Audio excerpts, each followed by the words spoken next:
मेरा नाम है हरिया, मैं काम करता हूँ बहुत बढ़िया, खाता हूँ खाना और रोज गाता हूँ गाना। अरे यार, आज तो बहुत देर हो गई। इस खतरनाक जंगल को देखकर तो मेरे हाथ पैर ठंडे हो गए हैं। अगर मैं वक्त पर गांव नहीं पहुंचा तो मालिक बहुत नाराज हो जाएंगे। तभी हरिया को एक आवाज सुनाई देती है। सुनिए हरु जी। अरे, ये आवाज किसने दी? तभी हरिया को सामने कुछ दूर एक औरत खड़ी दिखाई देती है। अरे भाई, ये औरत अकेली इतनी रात को इस जंगल में क्या कर रही है? चलकर पूछना पड़ेगा। फिर हरिया अपनी बैलगाड़ी उस औरत के सामने लाकर रोक देता है और उससे पूछता है। अरे सुनिए, आप इतनी रात को इस खतरनाक जंगल में अकेली क्या कर रही हैं? तभी वो औरत मीठी आवाज में कहती है, अरे हरु जी, आप आ गए। मैं कब से आपका इंतजार कर रही थी।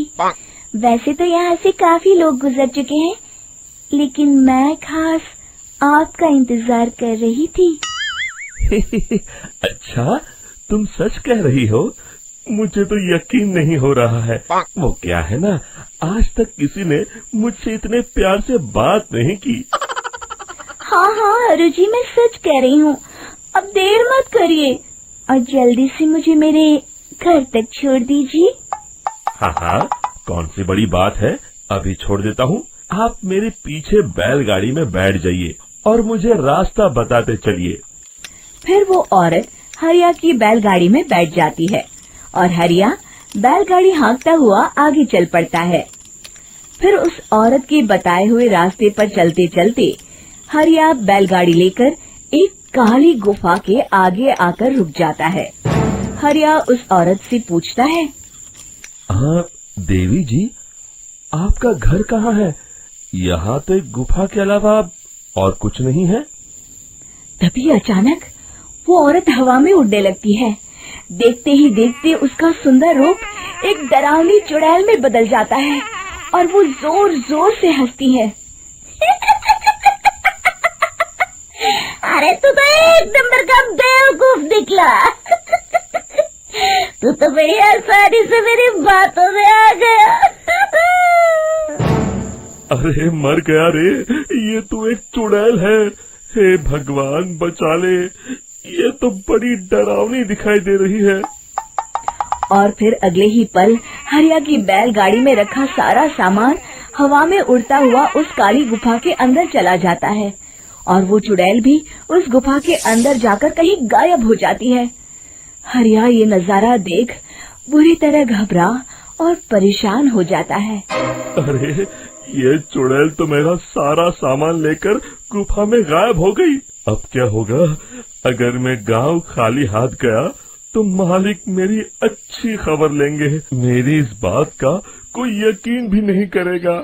फिर आखिर वही हुआ। हरिया के मालिक चंपक सेठ को हरिया की किसी भी बात पर रत्ती भर भी यकीन नहीं हुआ। चंपक सेठ को लगा हरिया झूठ बोल रहा है और उसने ही लालच में आकर सारा सामान हड़प कर लिया है।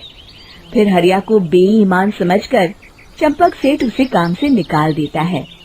अगले दिन अपनी दुकान में परेशान बैठा चंपक सेठ गुस्से में बड़बड़ाता है। अरे, दुकान में तो सामान बिल्कुल भी नहीं है। अब मुझे ही शहर जाकर सामान लाना होगा। फिर वो अपनी बैलगाड़ी लेकर शहर चला जाता है। शहर से सामान लेकर जब चंपक सेठ वापस गांव लौट रहा होता है, तभी उसे एक आवाज सुनाई देती है। चंपक जी, ओ चंपक जी। अरे, ये तो कोई मेरा नाम लेकर मुझे पुकार रहा है। फिर उस रास्ते में वही औरत खड़ी दिखाई देती है। फिर क्या था, हरिया की तरह चंपक सेठ भी उस औरत के पास अपनी बैलगाड़ी लेकर जाता है और वो भी उसकी चिकनी चुपड़ी बातों के मुंह जाल में फंस जाता है। फिर चुड़ैल उसे भी अपनी गुफा तक ले जाती है और उसका सारा सामान लेकर गुफा में गायब हो जाती है।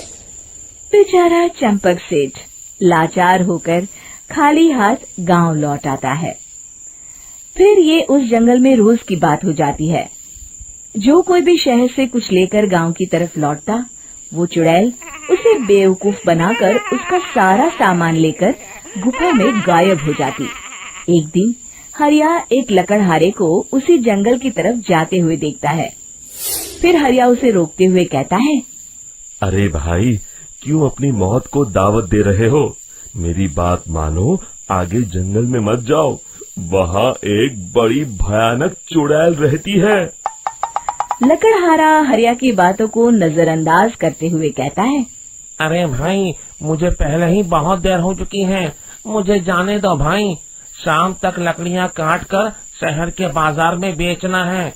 तुम अपनी ये कहानी किसी फुर्सत में बैठे इंसान को सुनाओ, मैं तो चला। इतना कहकर लकड़हारा वहाँ से आगे जंगल की तरफ चला जाता है। फिर अगले दिन गांव के मुखिया के घर के बाहर बहुत सारे लोग जमा हो जाते हैं। तभी हाथ में कुल्हाड़ी लिए खड़ा लकड़हारा कहता है, अरे मुखिया जी, अब आप ही हमें बचाइए उस जंगल वाली चुड़ैल से। हमारा सारा काम तो शहर से ही होता है। अरे मुखिया जी, उस चुड़ैल की वजह से तो मैं पूरी तरह बर्बाद हो गया हूँ। हम सबको मिलकर उस चुड़ैल का कोई इलाज करना पड़ेगा। तभी भीड़ में खड़ा वीरा कहता है, आप लोग चिंता मत करिए, कल से वो चुड़ैल किसी को नहीं लूट पाएगी। मेरे पास एक बहुत अच्छी तरकीब है। तभी चंपक सेठ उसका मजाक उड़ाते हुए कहता है, अरे तेरा नाम वीरा है तो क्या हुआ? तूने अभी उस चुड़ैल को देखा नहीं है? जाकर अपना काम कर, बड़ा आया। तब मुखिया जी कहते हैं, नहीं चंपक सेठ, मुझे लगता है हमें इस लड़के को एक मौका देना चाहिए। फिर सभी गांव वाले मुखिया जी की बातों से सहमत हो जाते हैं और वीरा शाम को एक बैलगाड़ी में कुछ सामान लादकर उस जंगल की ओर चल देता है। वीरा, ओ वीरा, कहाँ जा रहा है? तभी वीरा मुड़ के देखता है, वही चुड़ैल एक औरत के रूप में खड़ी है। अरे बहन जी, मैं आपको ही ढूंढ रहा था। देखिए, मैं आपके लिए क्या लाया हूँ। हैं? अरे वाह, तो खुद मेरे लिए इतना सामान लाया है। तू ही अकेला गांव में समझदार है। जरा देखो, मैं भी खोल के, बड़े भूख लगी है। जैसे ही चुड़ैल उस सामान पर से कपड़ा हटाती है, एक भगवान शिव की तेज रोशनी उसके अंदर मूर्ति से निकलती है और चुड़ैल अपने असली रूप में आकर जलने लगती है। अरे मैं जल रही हूँ, बचाओ! बचाओ! ओम नमः शिवाय, मर गई मैं! देखते ही देखते वो चुड़ैल राख के साथ उड़ जाती है और सभी गांव वाले भी वहां जाते हैं। शिक्षा बुराई पे सदा अच्छाई की ही जीत होती है। गपोड़ी बहू। उमा जी की बहू पिंकी को गप्पे मारने की बहुत आदत थी। वो जब भी किसी के बारे में बातें करती तो बड़े बड़े गप्पे फेंका करती। आसपास के सब लोगों को पता था कि पिंकी बहुत बड़ी गपोड़ी बाज है। लोग उसकी बात पर विश्वास नहीं किया करते थे, लेकिन हाँ, उसकी बातें सुन सुनकर हंसते बहुत थे। अरे बहू, पड़ोस वाली शर्मा जी है ना, उनकी बेटी का जन्मदिन है, तुम भी चली जाना। ठीक है मम्मी जी, ये तो बता दो गिफ्ट में लेकर क्या जाना है? अरे लेकर क्या जाना है, 250 का लिफाफा दे देना, बस काफी है। अरे मम्मी जी, अच्छा लगेगा क्या? पड़ोसी हैं हमारे, हमें कुछ बड़ा लेकर जाना चाहिए। अरे बहू, इतना काफी है। जानती हैं आप, मेरे मायके में जब पड़ोस में किसी की बर्थडे होती थी ना, तो मम्मी कुछ ना कुछ गोल्ड का ही देकर भेजती थी। पड़ोसी के बर्थडे में सोना? कैसी बातें करती हो। और नहीं तो क्या, आपकी तरह थोड़ी ना लिफाफा पकड़ा दिया। पिंकी शर्मा जी की बेटी के जन्मदिन में चली जाती है। अरे आज तो बड़ी सुंदर लग रही हो साड़ी में। जी मैं तो लहंगा पहनकर आने वाली थी, मम्मी जी नहीं मानी। अरे बेटा, बर्थडे पार्टी में तो साड़ी चल जाती है। मेरा मतलब कोई शादी थोड़ी ना है। कैसी बात कर रही हैं आप आंटी जी? मेरे मायके में तो छोटे छोटे फंक्शन भी हम लोग लहंगा बनवाते थे बुटीक से, डिजाइन करवा कर। चाहे पड़ोस में किसी का जन्मदिन हो, मेरी मम्मी हमेशा बुटीक से नया लहंगा डिजाइन करवाती थी। मैंने तो ऐसा कहीं नहीं देखा। ये तो तुमने आज बड़े कमाल की बात बताई। अरे जाने दीजिए, कोई बात नहीं। और बताइए, आपकी बेटी नजर नहीं आ रही? अरे भाभी, मैं यहाँ हूँ। ये देखिए मेरा ड्रेस कैसा लग रहा है? ठीक ही है, मतलब बर्थडे के हिसाब से थोड़ा हल्का है ना। अरे भाभी, इतना सुंदर गाउन पहना है मैंने। मैं ना शादी से पहले अपने बर्थडे पर हमेशा जरी वाला लहंगा पहना करती थी। यही मैं तुम्हारी मम्मी को भी बता रही थी। इसके बाद केक काटने का प्रोग्राम शुरू होता है। सब लोग इकट्ठे हो जाते हैं। शर्मा जी की बेटी का केक देखकर पिंकी से रहा नहीं जाता। उसके अंदर का गपोड़ी बाज बाहर निकल कर आ जाता है। अरे इतना छोटा सा केक! अरे बेटा, मेहमानों के हिसाब से ही है। जितने लोग इतना बड़ा केक। आंटी जी, कम से कम 4 या 5 मंजिल वाला केक तो बनाना चाहिए था। आपकी बेटी का बर्थडे रोज रोज थोड़ी ना आता है। मेरे बर्थडे पर हमेशा पापा 4 केक बनवाते थे। सारे केक 4-4 मंजिल के होते थे। वहां पर सारे लोग उमा जी के मोहल्ले के ही थे और वो पिंकी के गप्पे मारने की आदत से अच्छी तरह वाकिफ थे। इसलिए सब लोग उसकी बात सुनकर हंसने लगे, लेकिन किसी ने पिंकी से कुछ नहीं कहा। एक दिन सुबह सुबह पिंकी ने अपनी सास से कहा, मम्मी जी, मेरे मम्मी पापा मुझसे मिलने के लिए यहाँ आ रहे हैं। अरे वाह, ये तो बहुत अच्छी बात है। उनके आने की तैयारी करो, अच्छा अच्छा खाना बनाओ। वैसे कब तक आएंगे? मम्मी जी, फ्लाइट से आ रहे हैं। कल शाम को 4 बजे की फ्लाइट है। फ्लाइट? लेकिन बेटा, तेरा मायका तो यहाँ से 2 घंटे की दूरी पर है। तेरे मम्मी पापा फ्लाइट से कब से आने लगे? अरे मम्मी जी, आपको पता नहीं है, मेरे मम्मी पापा ना आधे घंटे की दूरी के लिए भी फ्लाइट का टिकट बुक करवाती है। अरे गप्पे थोड़े कम मारा करो बहू। कोई फ्लाइट से तब आएगा ना जब यहाँ पर एयरपोर्ट होगा। तुम्हारी मम्मी क्या उड़कर आएगी घर में? अरे हाँ मम्मी जी, मैं तो भूल ही गई थी। वो क्या ना, मेरे मम्मी पापा हमेशा फ्लाइट से ही ट्रैवल करते हैं, तो मेरे दिमाग से ही निकल गया था। अगले दिन पिंकी के मम्मी और पापा पिंकी से मिलने के लिए उसके घर आते हैं। आइए आइए जी, आपका बहुत बहुत स्वागत है। और समदन जी, हमारी बेटी की कोई शिकायत तो नहीं ना? ठीक से संभाल लिया है ना आपका घर?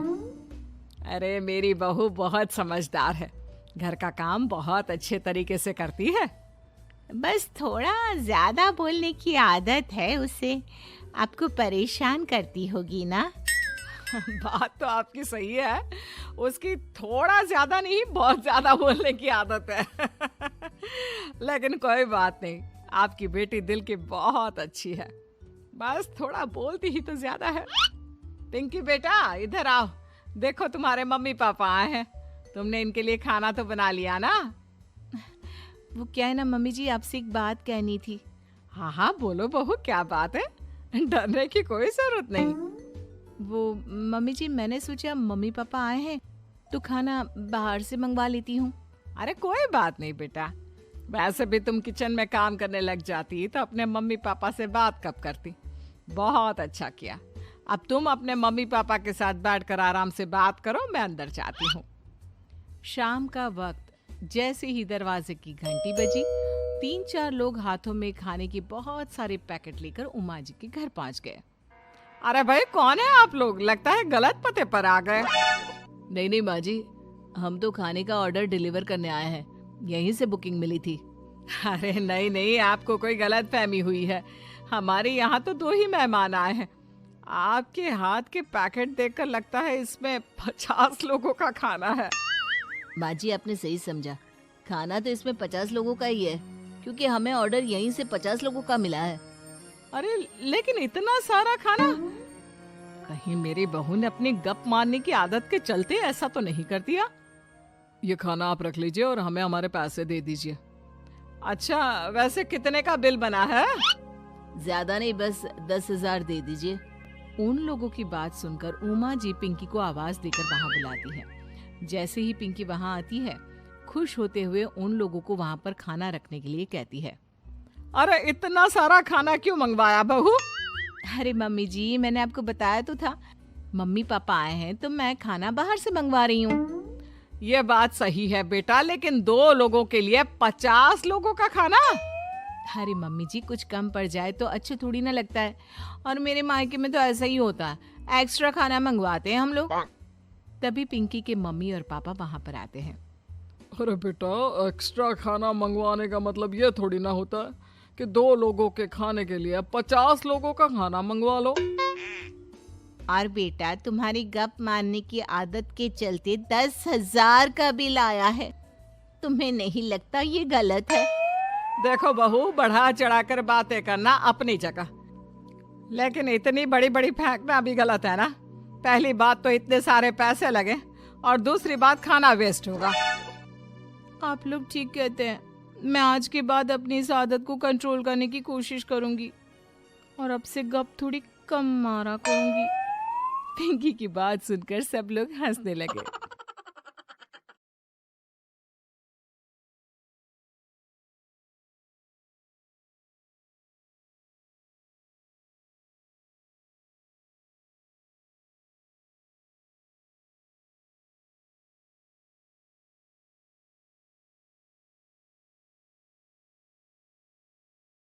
खूनी कुआं। सीमा गर्मियों की छुट्टियों में अपनी नानी के गांव आई थी। सीमा नानी के घर पहुंचने के बाद अपनी नानी के पैर छूती है और उनसे आशीर्वाद लेती है। तभी उसकी नानी उससे कहती है, इतनी बड़ी हो गई मेरी सीमा, चल जल्दी से हाथ मुंह धो ले, मैं तेरे लिए खाना लगा देती हूँ। भूख लगी होगी ना? हाँ नानी, भूख तो लग रही है मुझे, आपके हाथ के बने हुए पीले दाल और चावल खाने की। कितना टाइम हो गया है मुझे आपके हाथ का बना हुआ दाल चावल खाए हुए। तू तो नौकरी में व्यस्त थी, तो तुझे कहाँ से टाइम मिलेगा अपनी नानी के लिए?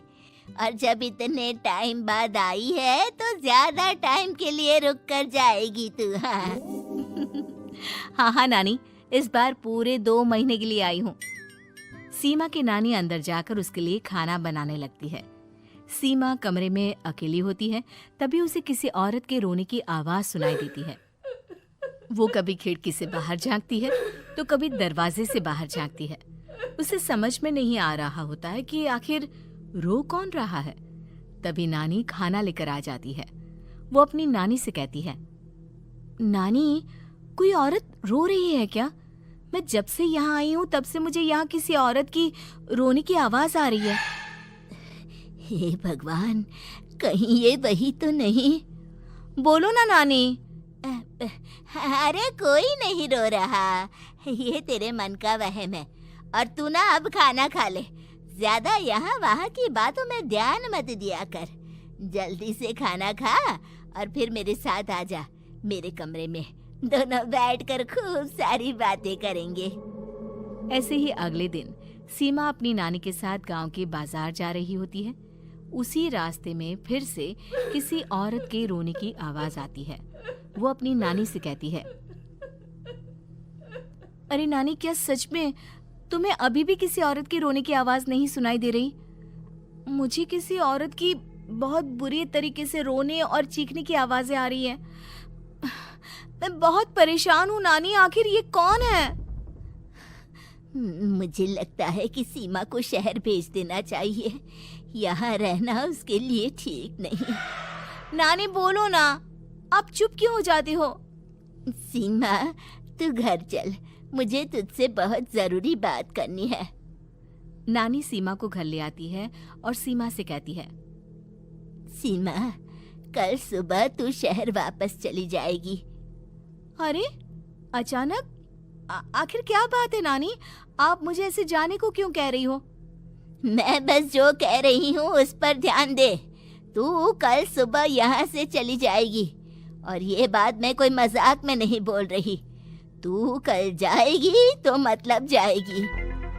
अरे नानी, चली जाऊंगी मैं, ठीक है, पर आखिर बात क्या है ये तो बता दो। मम्मी से कोई बात हुई है या फिर मुझसे कोई गलती हुई है जो तुम मुझे अचानक से जाने के लिए बोल रही हो? देख सीमा, रात बहुत हो चुकी है और मुझे इस बारे में कोई बात नहीं करनी। चल, अब चल के मेरे साथ सो जा। सुबह की बस पकड़कर तुझे शहर भी तो जाना है।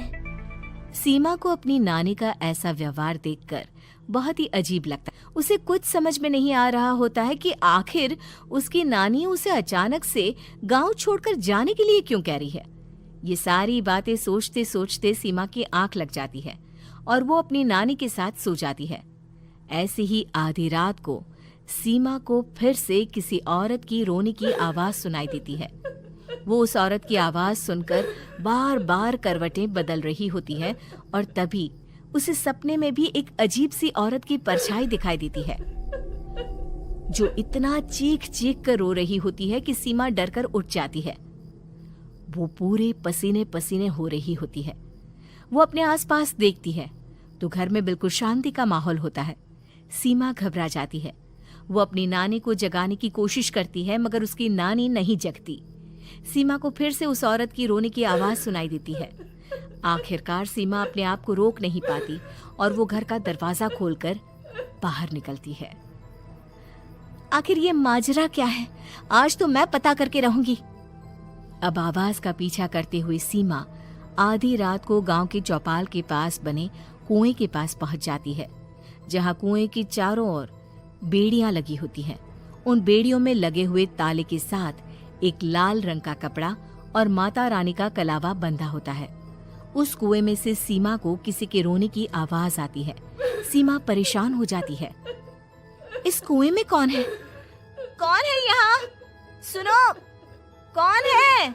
कौन रो रहा है? वो चिल्ला चिल्ला कर पूछती है और साथ ही लोगों को जगाने की कोशिश करती है मगर किसी को भी उसकी आवाज सुनाई नहीं देती। अब सीमा खुद उस कुएं के पास की बेड़ियों और तालों को खोलने की कोशिश करती है और किसी तरह कुछ देर की मशक्कत के बाद सीमा उसको खोल भी देती है।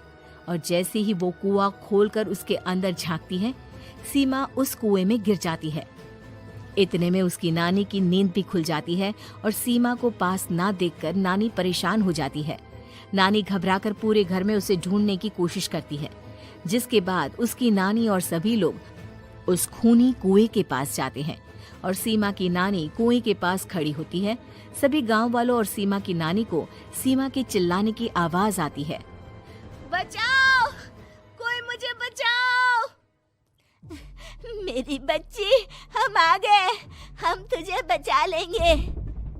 नानी, मुझे यहाँ बहुत डर लग रहा है। यहाँ इंसान की कटी हुई मुंडिया, हाथ, पैर और कंकाल है और खून भी है। नानी, मुझे डर लग रहा है। आप सब मेरी मदद कीजिए, नहीं तो ये खूनी कुआं मेरी बच्ची को भी खा जाएगा। अरे मुझे तो ये समझ में नहीं आ रहा कि आखिर इस खूनी कुएं को खोला किसने। सालों पहले इसको इतनी मुश्किलों के बाद तांत्रिक बाबा ने बंद किया था। अरे पूरा गांव खूनी कुएं के बारे में अच्छे से जानता है, तो कोई भी जानबूझकर तो ऐसा करेगा नहीं। मतलब किसी ने अनजाने में इसे खोल दिया है भैया। सीमा को इस बारे में मालूम नहीं था और जब से वो यहाँ आई थी तभी से उसे किसी औरत के रोने की आवाजें भी सुनाई दे रही थी। कहीं सीमा ने ही तो उसे नहीं खोला। अगर ऐसा है तो फिर सीमा का बचना बहुत मुश्किल है। वहीं कुएं के अंदर सीमा रोते हुए बैठी होती है कि उसे आवाज सुनाई देती है जो कुएं के बाहर खड़े गांव वालों में से किसी को सुनाई नहीं देता। आज सालों के बाद मुझे ताजा खून मिलेगा। तेरा खून पीकर आज मैं अपनी प्यास बुझाऊंगा।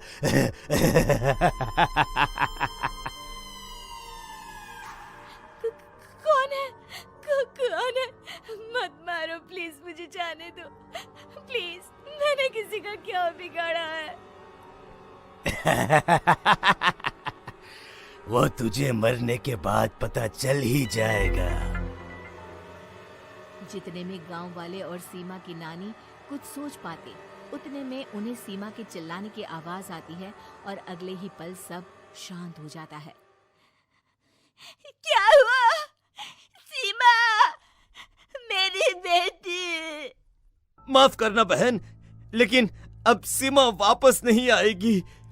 हमें एक बार फिर से कुएं को बंद करना होगा। गांव वाले तभी तांत्रिक को बुलाकर लाते हैं। एक बार फिर अपनी शक्ति से तांत्रिक बाबा उस कुएं को हमेशा हमेशा के लिए बंद कर देते हैं और वहां एक बोर्ड लगा दिया जाता है कि यहां आना मना है।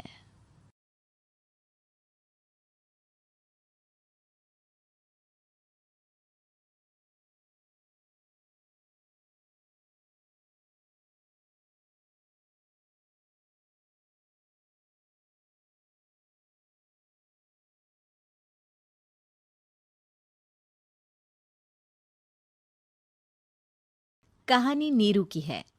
पंजाब की नीरू की शादी दिल्ली के राहुल से होती है। दिल्ली कितना बड़ा शहर है ना, लेकिन आप लोगों का घर तो बहुत छोटा है। हमारे पंजाब में तो ये बड़े बड़े घर होते हैं कि मजा ही आ जाता है। कोई बात नहीं नीरू, मैं भी तुम्हारे लिए बहुत बड़ा मकान बनाऊंगा, बहुत जल्दी। नीरू के पिता जहां पंजाब के जाने माने व्यापारी थे, वहीं उसका पति राहुल दिल्ली में एक सिंपल नौकरी करता था। माँ, यहाँ तो घी मक्खन इतना महंगा है कि क्या बताऊं। मैं तो तरस ही जाती हूँ घी खाने के लिए। नीरू की माँ को ये सुनकर बहुत दुख होता है। मेरी बेटी को घी नसीब नहीं हो रहा है और ये बहू यहाँ बैठकर घी में शक्कर डाल रही है। देख वनिता, मैं साफ कह रही हूँ, इस घर में जितना घी आएगा उतना ही मेरी बेटी के घर दिल्ली भी जाएगा। अरे ये क्या बात होती है माँ जी? बेटी का उतना ही करो जो अच्छा लगे। अब क्या मायके से घी और मक्खन तक की सप्लाई करोगी आप? हाँ, मेरी बेटी किसी चीज को तरसे मुझसे बर्दाश्त नहीं होता। अब क्या था, नीरू के मायके में 2 किलो घी आता तो 2 किलो दिल्ली जाता नीरू के पास। एक दिन, माँ, बड़ी गर्मी पड़ती है दिल्ली में। इस घर में तो एक ही एसी है और वो भी ड्राइंग रूम में। सारा परिवार एक ही कमरे में सोता है। हाँ बेटा, वो तो हर घर की कहानी है। यहाँ भी एक ही एसी है। अरे बिल इतना आता है कि क्या बोलूं। तभी वहां राकेश आ जाता है। माँ, थोड़ी देर में यहाँ कुछ प्लम्बर आएंगे मेरे कमरे में एसी लगाने। जरा ध्यान से लगवा देना ना माँ। ओए, ऐसे कैसे तेरे कमरे में एसी लगेगा? हाँ राकेश, एक बार बात तो कर लेता।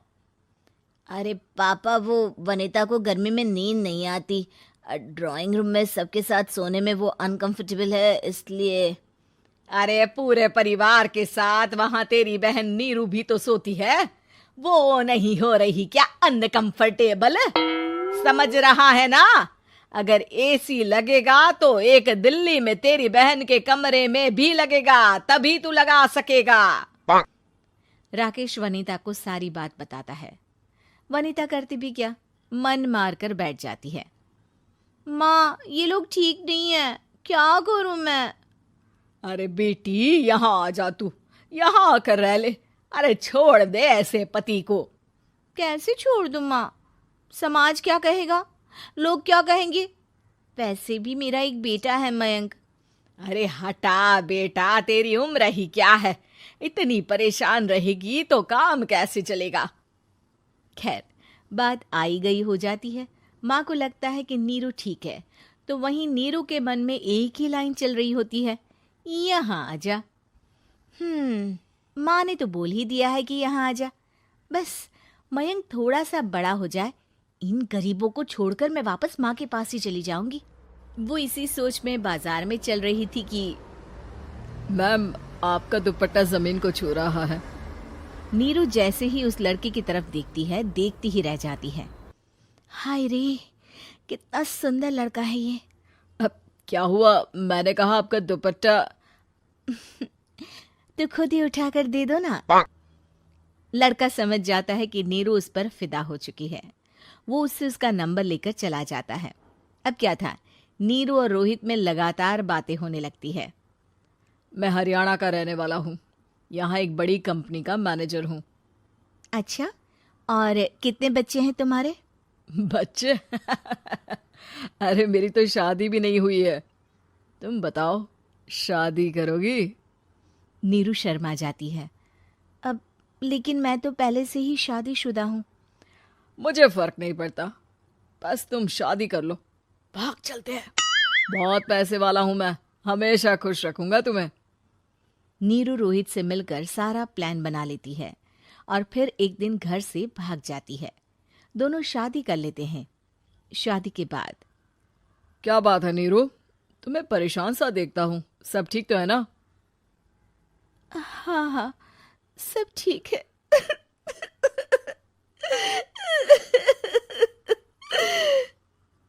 ये कहते कहते ही वो रोने लगती है। अरे क्या हो गया, रो क्यों रही हो? मैंने तुमसे एक बात छुपाई है और वही बात अब मुझे परेशान कर रही है।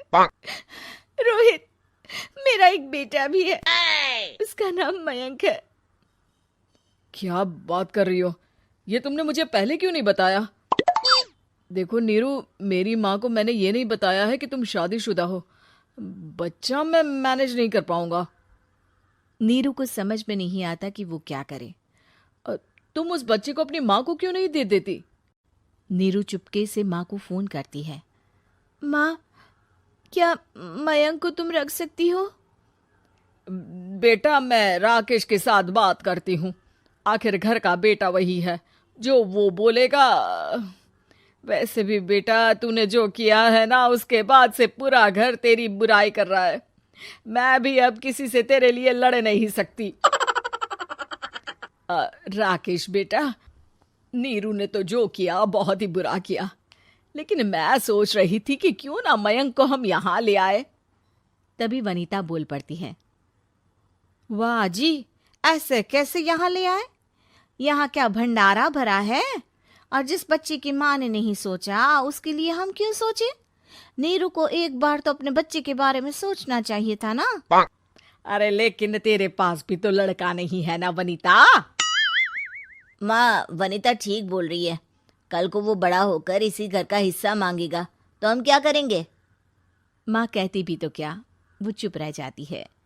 वहीं नीरू का पहला पति कहता है। माँ, अगर आज भी वो वापस आ जाए तो मैं उसे माफ कर दूंगा। बेटा, गरीबी चीज ही ऐसी है, क्या करेगा? तू तो अब मयंक का सोच। वो बेचारा तो बिना माँ का हो गया। मयंक के खातिर तू दूसरी शादी कर ले बेटा। लोगों के लाख समझाने के बाद नीरू के पहले पति की शादी रिद्धि से हो जाती है, जिसके पहले पति से 2 बच्चे होते हैं। देखो जी, मैंने शादी सिर्फ बच्चे के खातिर की है। मैंने भी शादी सिर्फ बच्चों के खातिर की है। वहीं नीरू के दूसरे पति के मन में ये बात घर कर जाती है कि नीरू एक मासूम बच्चे को उसके खातिर छोड़ कर आई है। अब देखो नीरू, मुझे लगता है कि जो औरत अपनी कोख का बच्चा छोड़ सकती है, वो तो कुछ भी कर सकती है। कल को तुम्हें मुझसे अच्छा कोई मिल गया तो तुम तो मुझे भी बाय बाय कर दोगी ना। नीरू को अब उसका दूसरा पति ताने देना शुरू कर देता है। तंग आकर नीरू उसके यहाँ से भागकर अपने पहले पति के पास चली जाती है, लेकिन ससुराल में क्या लेने आई है नीरू, मयंक को? नहीं नहीं सासू माँ, मुझसे गलती हो गई, मुझे माफ कर दीजिए। नीरू, अब वक्त खत्म हो गया है, मेरी शादी हो चुकी है। तो छोड़ दो ना उसे, हमारा बच्चा है। मैं आपको अपनी माँ नहीं मानता, मेरी नहीं मान तो बात अच्छी है। नीरू मयंक की बात सुनकर समझ जाती है कि उसके पास अब ना आसमान रहा ना ही जमीन।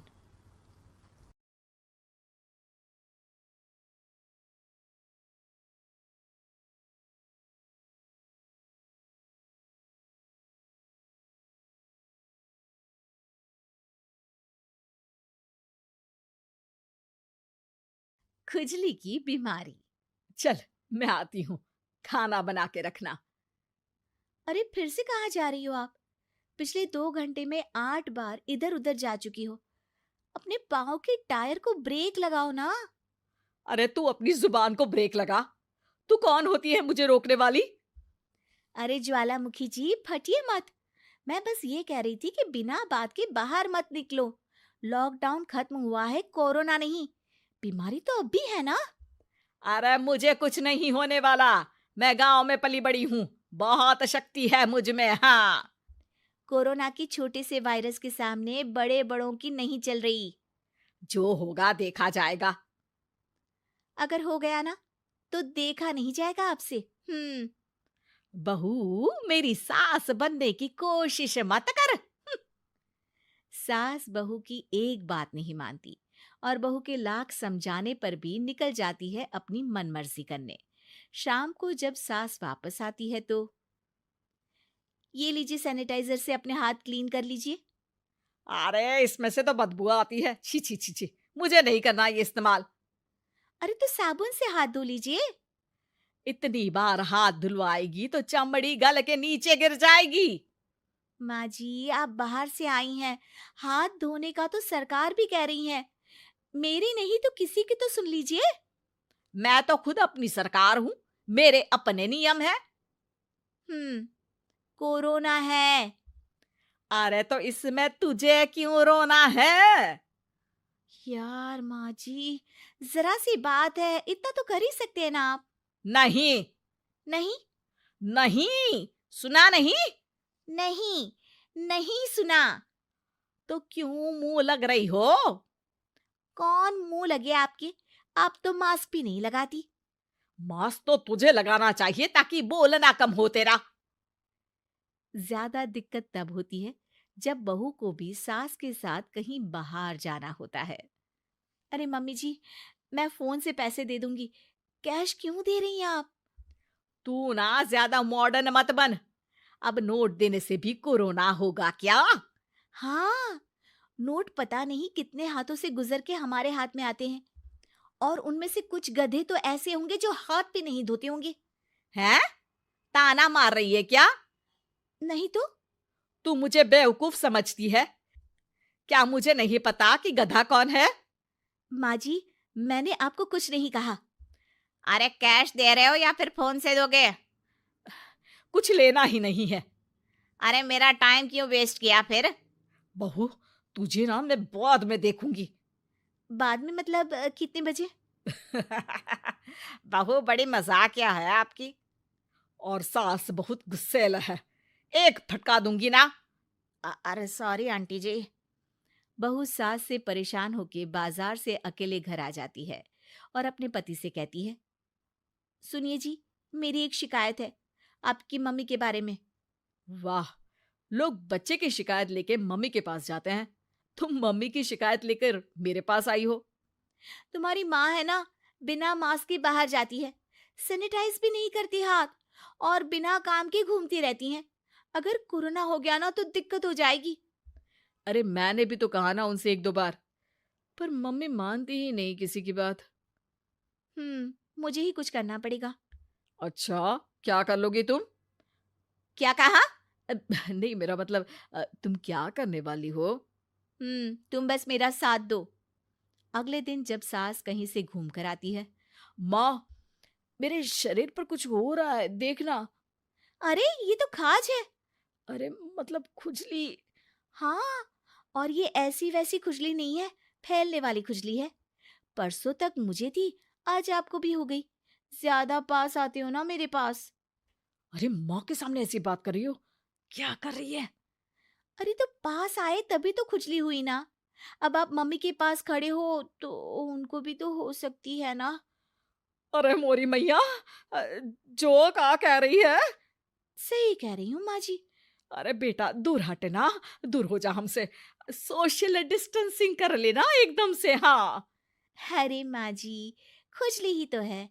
आप तो गांव की शक्तिशाली औरत हो, आपका क्या कर लेगी ये खुजली? खुजला खुजला के चेहरा लाल हो जाएगा, इससे ज्यादा और क्या होगा? अरे नहीं नहीं बहू, थोड़ी मोटी चीज भी बड़ी दिक्कत दे सकती है ना।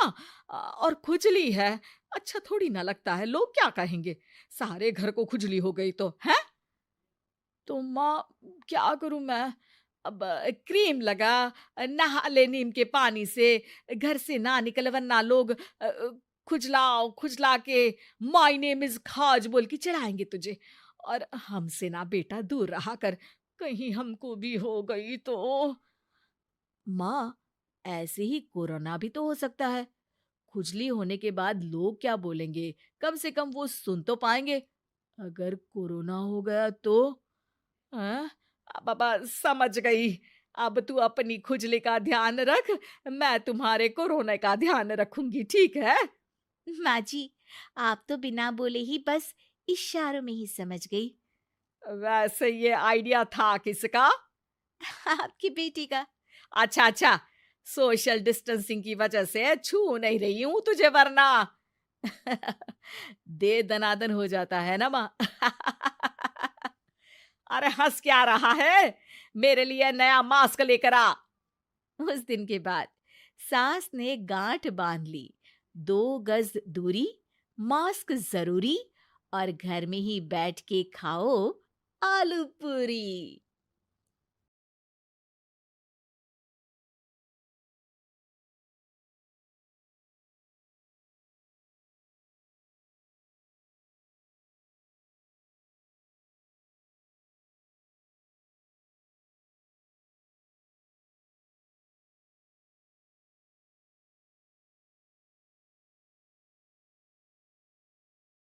रेहाना और रवि की शादी के बाद रवि के पास कुछ नहीं था।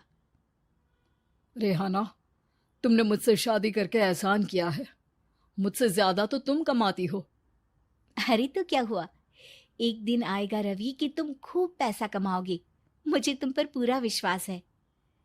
रवि और रेहाना खुद को स्टैंड करने के लिए पूरी मेहनत करते। रेहाना, मैं नौकरी नहीं करना चाहता हूँ। तो कोई बात नहीं, मैं नौकरी करके घर चलाती हूँ, तुम बिजनेस सेट करने की कोशिश करो। एक दिन। रेहाना, तुम जानती हो, मैंने जो विज्ञापन बनाने वाली कंपनी खोली थी ना, उसे बड़ी ब्रांड का ऑफर आया है। अब हम लोगों के दिन प्यारे न्यारे हो गए हैं। मैं जानती थी रवि कि एक दिन तुम सेटल हो जाओगे। रवि का काम अच्छा चल जाता है।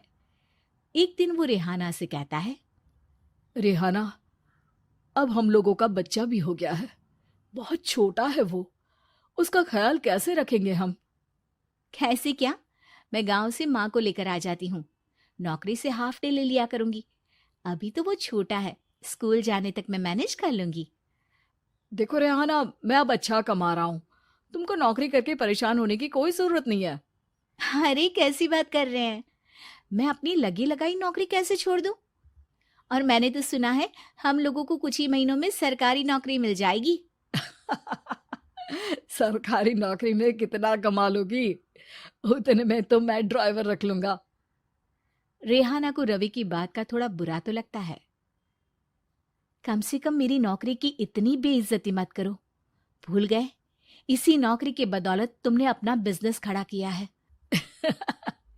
अरे वो तो मैं किसी के भरोसे भी कर लेता। देखो, अपने बच्चे को संभालो, घर का काम करो, अब बाहर जाती तुम अच्छी नहीं लगती हो। रेहाना रवि के कहने पर नौकरी तो छोड़ देती है, लेकिन अब बड़े से घर में उसकी कीमत किसी नौकर से कम नहीं होती। एक दिन रवि का दोस्त आता है। भाभी, हम लोग तो आपको तब से जानते हैं जब से आप लोग शादी होकर इस शहर में आए थे। आपकी बदौलत ही सारा बिजनेस खड़ा हुआ है।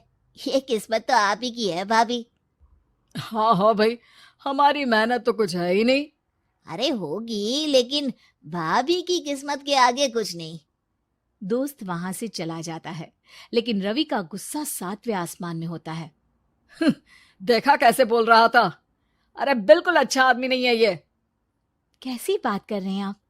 प्रशांत भैया तो बहुत अच्छे इंसान है रवि। कैसे उन्होंने हमारे मुश्किल वक्त में हमारा साथ दिया था। अरे था पैसा तो साथ दिया, नहीं तो कौन पूछता है। रवि का व्यवहार पैसा आते ही अलग हो गया। वो बंदे को बंदा नहीं समझता। घमंड से घिरे रवि ने तो एक दिन हद ही कर दी। रेहाना, मैं अब तुम्हारे साथ नहीं रह सकता हूँ। क्या क्या बकवास कर रहे हो रवि? क्या कहना चाहते हो? और क्यों नहीं रह सकते तुम मेरे साथ? देखो, मुझे कोई और पसंद है और उसने साथ रहने पर बस यही शर्त रखी है कि मुझे तुम्हें तलाक देना होगा। रेहाना, जो कि एक स्वावलंबी महिला थी, उसने बिना देर किए रवि को कह दिया, कोई इश्यू नहीं, मुझे पैकिंग में 4 दिन का वक्त लगेगा, लेकिन तब तक मैं तुम्हारे साथ नहीं रहूंगी। 4 दिन के लिए तुम कहीं और शिफ्ट हो जाओ, मैं घर से निकलूंगी तो बता दूंगी। रवि घर छोड़कर चला जाता है। रेहाना को दुख होता है, वो रोती है, लेकिन व्यवहार से स्ट्रांग रेहाना को पति के वापस आने का और उसे सबक सिखाने का पूरा भरोसा था। फिर एक दिन, अरे शुशिका, कब शादी करोगे तुम मुझसे? यार, मैंने तो सोचा था तुम शादी से पहले मुझे विदेश लेकर जाओगे, महंगी कार दिलाओगे। अरे सब दिला दूंगा, लेकिन पहले मुझसे शादी तो कर लो। हाँ हाँ, क्यों नहीं। मैं कुछ दिनों के लिए अपने मम्मी पापा के पास जा रही हूँ और लोगों से अपनी शादी की बात करूंगी। अरे शुशिका, कैसे रहूंगा मैं तुम्हारे बिना? अब तो शादी ही होने वाली है हम लोगों की। शुशिका रवि को छोड़कर चली जाती है। रवि घर आता है, जहां रेहाना को ना पाकर उसे सब अजीब लगता है। घर तो रेहाना के बिना कुछ नहीं है, बच्चे की याद भी आ रही है। चलो एक वीडियो कॉल कर लेता हूँ। रवि रेहाना को वीडियो कॉल करता है, लेकिन रेहाना फोन नहीं उठाती। रात को सोते वक्त मन कर रहा है मुन्ने को गले लगा लूं। चलो कोई ना, शुशिका से शादी के बाद मेरे और भी बच्चे होंगे। अगले दिन रवि ऑफिस जाता है, जहां टीना खड़ी होती है। सर, आपने अपने नए ऐड के लिए मॉडल की रिक्वायरमेंट डाली थी ना, मैं उसी के लिए आई हूँ। रवि टीना को देखकर खुश हो जाता है। अब शादी हो गई है तुम्हारी? नहीं सर, बस अच्छा सा हैंडसम और अमीर लड़का देख रहे हैं मेरे मम्मी पापा। रवि के दिमाग से तो टीना को देखकर शुशिका का ख्याल भी खत्म हो जाता है। अरे यार, ये लड़की मिल जाए, कितनी सुंदर है। शुशिका तो इसके आगे कुछ नहीं है। अब क्या तुम्हें ऐसा नहीं लगता कि मुझसे मिलकर तुम्हारी ये खोज खत्म हो गई है? आप तो 2 बच्चों की पापा लग रहे हैं। अरे नहीं नहीं, मेरी शादी तो हुई थी, लेकिन बीवी को किसी और से प्यार था, मुझे छोड़कर चली गई। खैर, टीना की दोस्ती रवि से हो जाती है, लेकिन 1 महीने बाद शुशिका रवि के पास वापस आती है। मेरे मम्मी पापा तुमसे मिलना चाहते हैं, लेकिन उन लोगों को ये मत बताना कि तुम पहले से शादीशुदा हो, और हाँ, शादी से पहले अपनी सारी प्रॉपर्टी तुमको मेरे नाम करनी होगी। अरे पागल, अब मैं तुमसे शादी ही नहीं करना चाहता। भला ऐसी लालची औरत से कौन शादी करेगा? तभी वहां टीना आ जाती है। रवि, ये पागल सी औरत कौन है? देखो, तुमने ही कह दिया ना पागल, तो पागल ही है।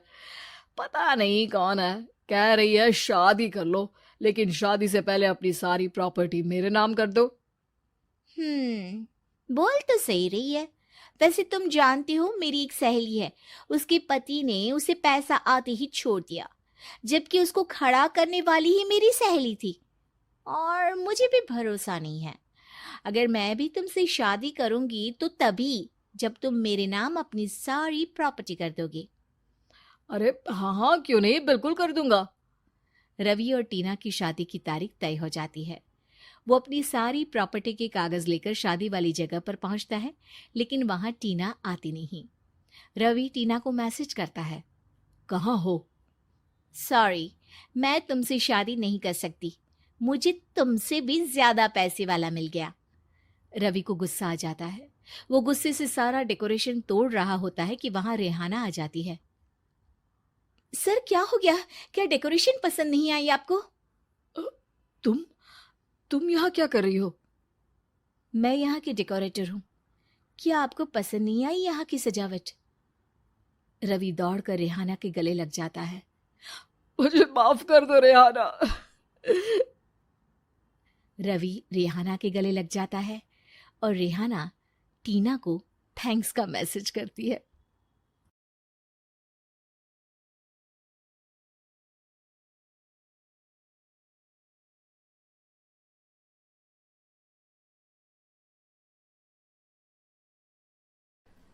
खूनी दुल्हन।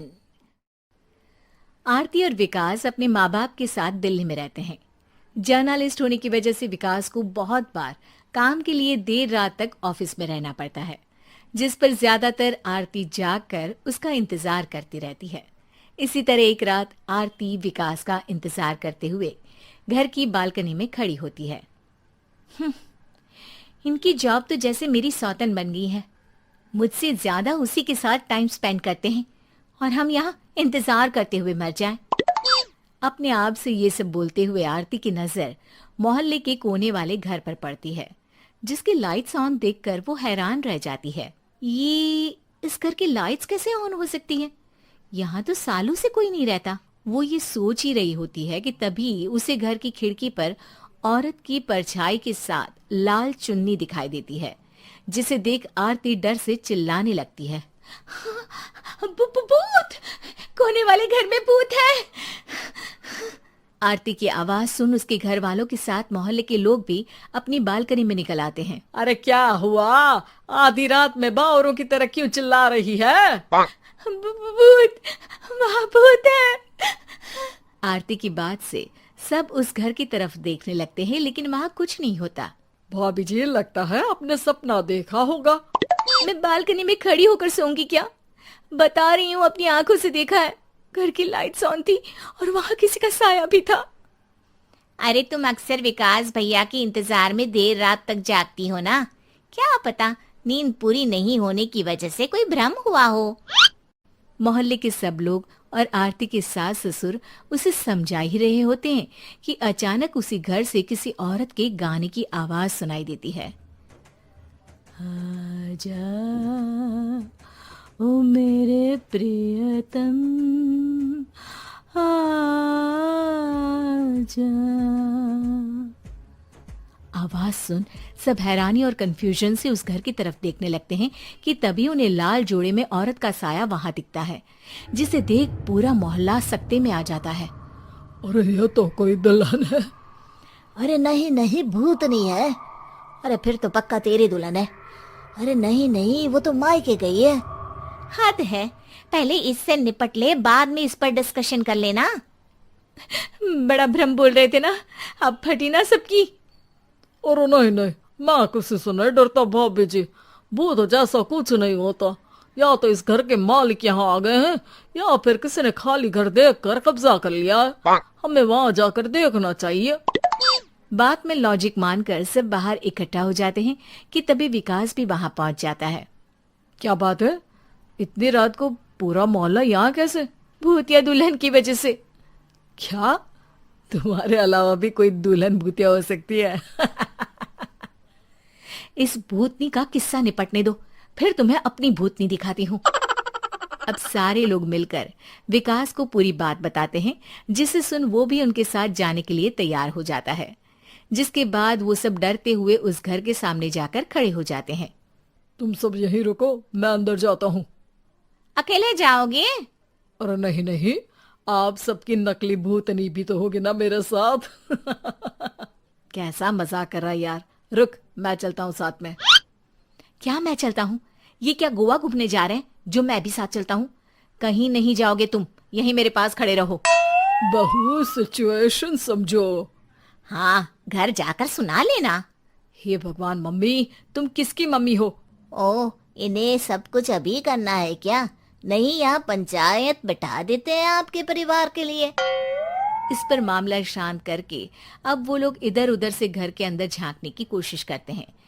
उन्हें घर के अंदर लाल जोड़ा, सिंदूर और मंगलसूत्र के साथ चारों तरफ खून बिखरा हुआ दिखता है। इसे देखकर सबकी हवाइयां उड़ जाती है। भाई ये सब क्या है? अब तो मुझे भी डर लग रहा है।